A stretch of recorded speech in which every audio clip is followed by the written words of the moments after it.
Welcome to our kitchen.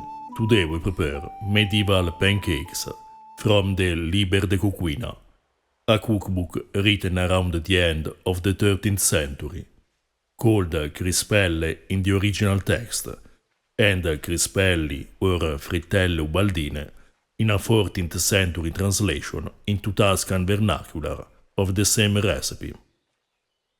We start with ingredients. We need white wheat flour, lard, eggs, sourdough, honey, and saffron. First, we steep the saffron in warm water. We prepare a batter with eggs, flour, the water in which we steeped the saffron, a pinch of salt, and the sourdough, or even just a piece of leftover bread dough, the most common way to obtain a leavener even in ancient Roman times, as Pliny writes. The recipe actually doesn't mention yeast, but it is used in the other recipes for pancakes, and appears in the version reported in Anonimo Toscano's manuscript, which is a partial translation into Tuscan vernacular of the Liber de Cucina, with changes and additions. The recipe is identical, so we guess that the author of the Liber de Cucina just forgot to mention it. Medieval authors give yeast for granted in the preparation of bread or pancakes, and usually don't specify which kind to use. However, in some texts, such as the works of Mesue and Aetius of Amida, we find the yeast obtained with flour, which is sourdough, and in other texts, for instance the Geoponics, a collection of agricultural texts that dates back to the 10th century, we read about the common use of grape must, fresh or kneaded with flour to preserve it, as a leavener. The same method described centuries before by Palladius and Pliny. We prepared in the past ancient sourdough and dry yeast from the Naturalis Historia and mustacei from Cato's De Agricultura. You find the links in the description below. We used 2 eggs, about 150 grams of flour, and 100 milliliters of water.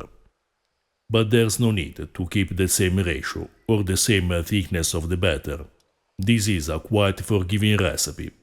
There is a wide range of thickness of the batter that would give you an excellent outcome. The author doesn't mention the amount of the ingredients, but in a variant of the recipe that we read both in the Liber de Cucina and Anonimo Toscano, the mixture is poured in the hot lard with a ladle, so we know that the mixture is not a dough but a quite liquid batter. We melt the lard and fry the crispelle. We cooked the first side for about 2 minutes, and a bit less the other side, but the cooking time depends on the thickness of the batter. There are a few variants for this recipe in both manuscripts.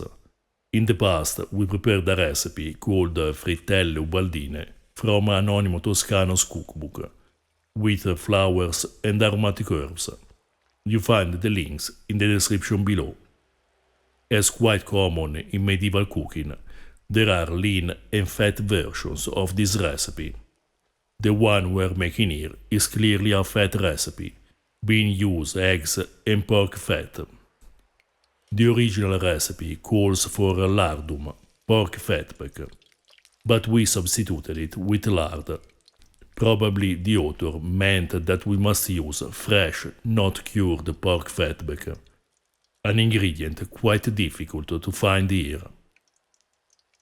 The lean pancakes, instead, are different in the 2 manuscripts. In the Liber de Cucina, they are made with water instead of eggs, and fried with olive oil, then served with honey. Anonimo Toscano, instead, adds saffron and fish eggs. Both manuscripts recommend using either sugar or honey to coat the pancakes.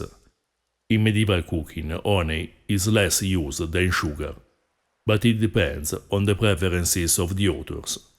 For example, in the Liber de Coquina, it appears 12 times, sugar instead 25 times.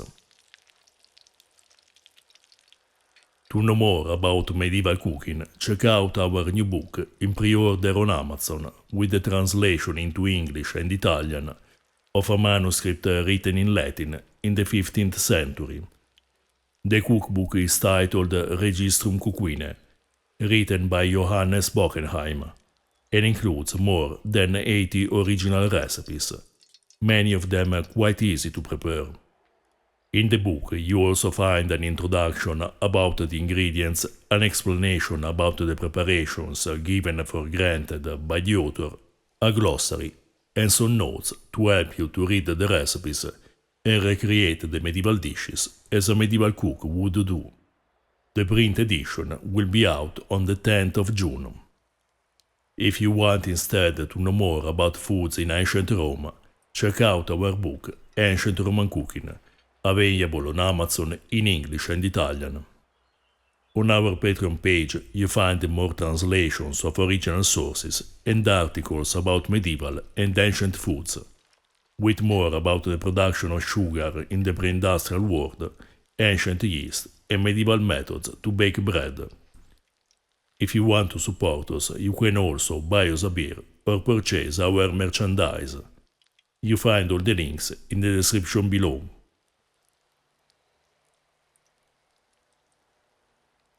We serve the warm crispelle coated with honey.